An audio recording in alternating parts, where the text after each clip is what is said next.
In other news, more than 200 officers of the Ghana Police Service have been deployed to various mining sites across the country to enforce the recently announced directives on artisanal mining as well as ward off illegal miners.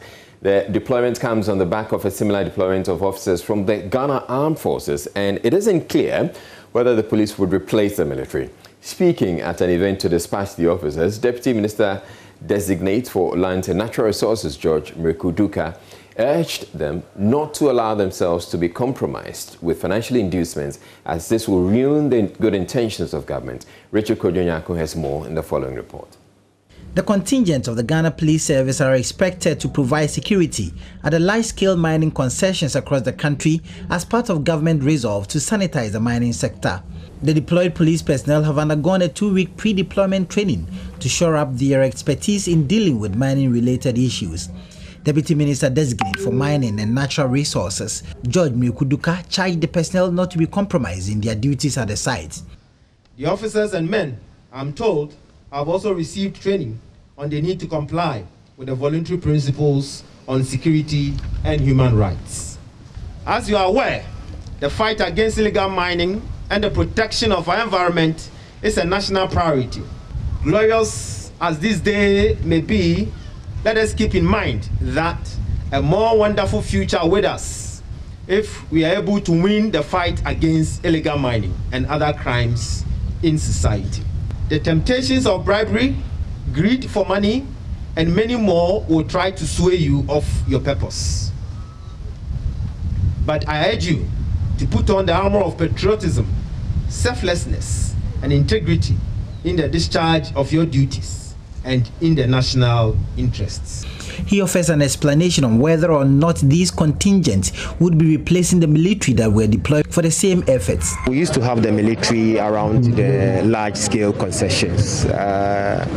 We had few challenges and also short of men on the ground, so they retreated, and there was still the demand for us to also equip the large-scale concessions with security. So we saw the need, with the support of the Sector Minister, Honorable Samuel Abujinapo, and in collaboration with the IGP and the Chamber of Mines, we decided collectively that we will replace the military with police. The military also had certain coordinated efforts or assignment to do, and that's why we've assigned this to the police. So they are also equally doing something different or something to support the same effort. CEO of the Ghana Chamber of Mines, Suleiman Akone, called for a permanent police unit for the mining sector as the mining companies and communities continue to struggle with robberies and other life-threatening crimes. We believe that it's a good initiative, and we are going to collaborate with government to make sure that this is sustained into the future. So it's not like a one-off.